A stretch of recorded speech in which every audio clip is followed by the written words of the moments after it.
Soyez les bienvenus sur Gabon 24. Pour cet entretien exclusif, nous parlerons de tourisme au Gabon, ce secteur d'activité encore très peu développé, entraînant ainsi un faible apport économique dans le PIB du pays. Comment inverser la courbe? Quels sont les mécanismes mis en place pour contribuer à l'essor du tourisme au Gabon? Pour en parler, nous recevons sur ce plateau Monsieur le ministre du Tourisme et de l'Artisanat, Monsieur Pascal Ogoué-Siffon. Monsieur le ministre, soyez les bienvenus sur Gabon 24. Bonjour et merci de m'avoir invité pour discuter avec vous toute la problématique autour du tourisme. Monsieur le ministre, à la suite de la présentation de votre feuille de route sur le plateau de Gabon 24 à l'émission Le gouvernement s'exprime, vous avez plus ou moins déclaré, initié plusieurs activités. Nous avons pu le constater il y a quelques jours. De quoi il s'agit et qu'est-ce qui ressort finalement de ce que vous avez initié? Selon la vision du chef de l'État, de faire du Gabon une destination touristique, il fallait donc coller à une feuille de route. Et cette feuille de route a été bien précisée par le chef de l'État. Il voulait qu'on fasse un état des lieux. État des lieux de ce qu'est notre tourisme aujourd'hui.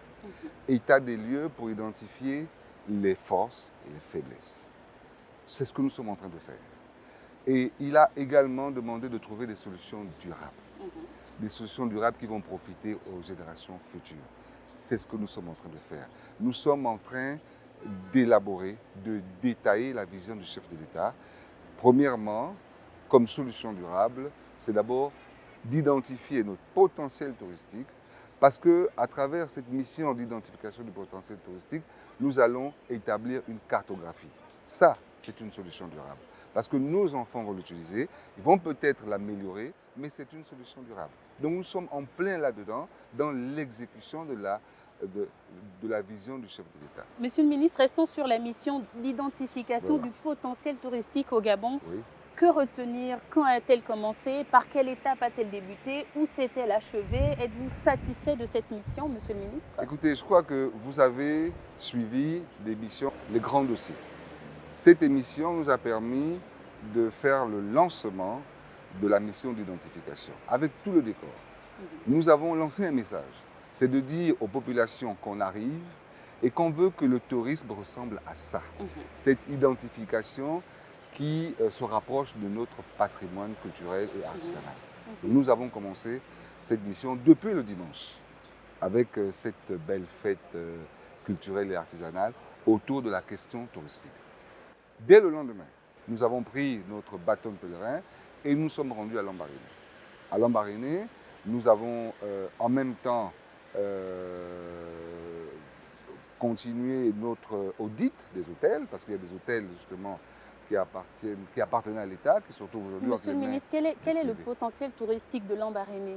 Lambaréné, on va dire, a le plus grand potentiel, non pas touristique d'abord, mais en termes d'hôtels, en termes de réception. Lambaréné, ce n'est pas exhaustif encore, a plus de 200 chambres, capables d'accueillir les touristes dans les conditions normales. Ça, nous avons identifié. Nous sommes en train encore d'identifier son potentiel en termes de réception, parce qu'il faut dire qu'à côté de ces chambres-là, nous pouvons également avoir des maisons d'hôtes et les chambres d'hôtes. C'est pour ça que nous faisons appel aux populations, en disant que dans une localité, même si on n'a pas suffisamment de chambres, cette capacité peut s'accroître avec justement des chambres d'hôtes capables de recevoir des touristes ou des maisons d'hôtes. Il y a beaucoup de Gabonais qui ont de très belles maisons, qui ne vivent pas dans ces maisons à l'intérieur du pays. Il faut les transformer en chambres d'hôtes. C'est un commerce touristique. Dans d'autres pays, ça se fait. C'est ce qu'on appelle le Airbnb. Ça se fait. Donc, il faut qu'on s'habitue à ça. Nous sommes en train également d'identifier ce potentiel-là dans chaque ville. Il y en a qui ont compris. Il y en a qui ont compris et je pense qu'au fur et à mesure qu'on va évoluer dans cette mission d'identification, les populations vont comprendre notre besoin en termes de réception. Ça, c'est au niveau des hôtels. Et au niveau du potentiel touristique, Lambaréné a un fort potentiel touristique. Le premier fort potentiel, la première destination, ou je dirais la première action touristique de Lambaréné qu'on peut exploiter à l'international, c'est l'hôpital Schweitzer.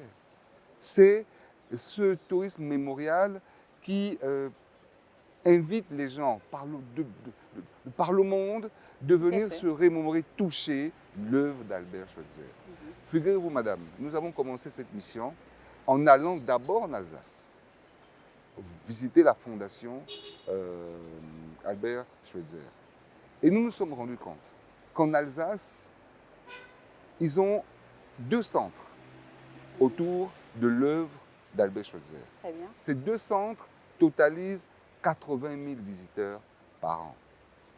Au Gabon, où existe l'œuvre d'Albert Schweitzer, nous n'enregistrons que 3 000 visiteurs. J'ai envie de dire que ce n'est pas normal.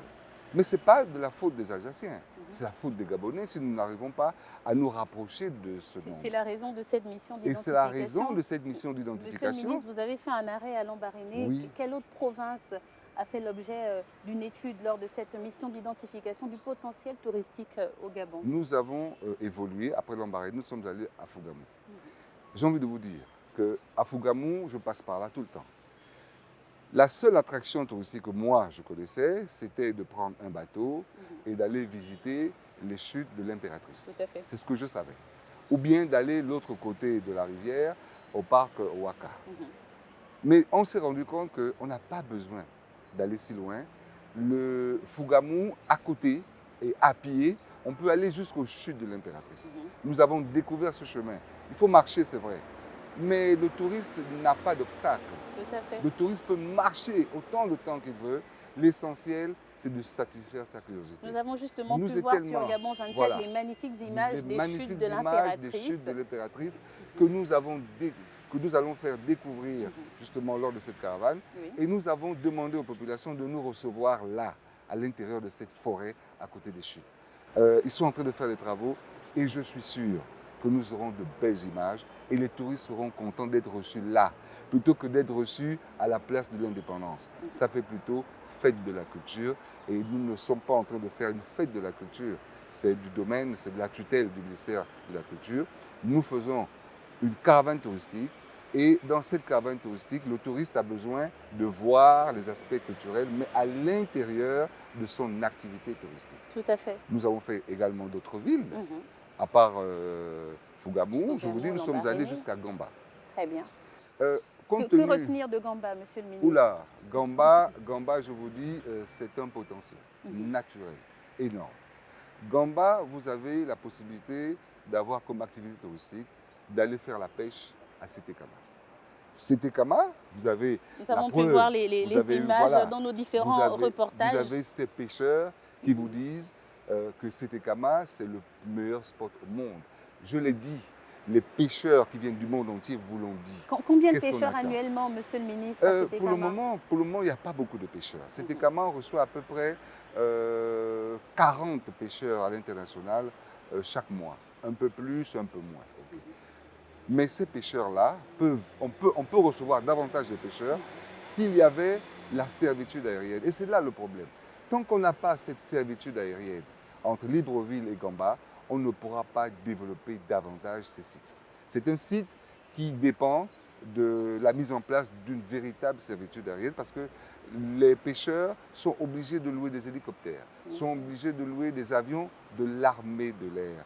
Or, lorsqu'un pêcheur, lorsqu'un touriste arrive et qu'on le conduit vers un site touristique dans un avion militaire, ça ne passe pas bien. Ça finalement le voyage. Voilà. Et justement, monsieur le ministre, mission d'identification du potentiel touristique au Gabon, c'est bien. Oui. Mais que fait l'État pour justement permettre aux touristes, par exemple, de se rendre à Gamba, sinon à Lambaréné, si on n'a pas de route? Ben, écoutez, l'État va négocier avec les opérateurs pour desservir ces zones. C'est tout ce qu'on peut faire. L'État va accorder des autorisations pour permettre à ces opérateurs de desservir ces zones à des coûts moins élevés. Il faut dire que le ministère du Transport fait en ce moment un grand travail, appréciable. Je félicite d'ailleurs mon collègue du ministère du Transport. Ils sont en train de décortiquer tout ce qu'il y a comme coût à l'intérieur des prix de transport. Et il l'a annoncé. Et je suis sûr qu'on va arriver à des pourcentages très importants pour nous permettre de diminuer ces coûts. C'est ce que l'État fait dans un premier temps. Mais l'État aussi accompagne ses opérateurs au niveau de la fiscalité, au niveau, sur le plan de la fiscalité, sur le plan de la sensibilisation et sur le plan également de la communication comme nous sommes en train de faire aujourd'hui. Monsieur le ministre, pouvez-vous dire aujourd'hui que cette mission d'identification du potentiel touristique a été un succès? Ce sont les populations qui vont juger. Mais à en croire les retours d'information, ça plaît aux Gabonais de voir aujourd'hui, tous les jours à la télé, ce potentiel-là dérouler dans vos chaînes. C'est une très belle approche parce qu'au moins les populations touchent du doigt cette richesse de notre pays. On a eu un très bon retour par rapport à la découverte de la crevette bleue du Gabon. Tout à fait. La crevette bleue du Gabon se cache à l'intérieur des rochers des chutes de l'Impératrice. Cette crevette bleue se rend visible pendant la grande saison sèche. C'est peut-être pas la saison, mais les populations nous ont identifié cette crevette bleue comme un potentiel, et c'est vrai, c'est un potentiel au niveau de Fou-Gabon. Nous avons fait nos recherches, cette crevette bleue se vend à l'unité, à 45 000 francs CFA l'unité, et c'est la Rolls-Royce des aquariums dans le monde entier. Très bien, Alors, monsieur vous voyez, le ministre. cette mission d'identification nous fait découvrir encore davantage nos richesses. Très Et bien, je crois monsieur le qu'on a intérêt à suivre cette mission et à faire cette mission avec beaucoup de plaisir. Très bien. Nous y reviendrons dans la deuxième partie de cette émission où nous parlerons de la suite de la mission d'identification initiée par le ministère du Tourisme et de l'Artisanat.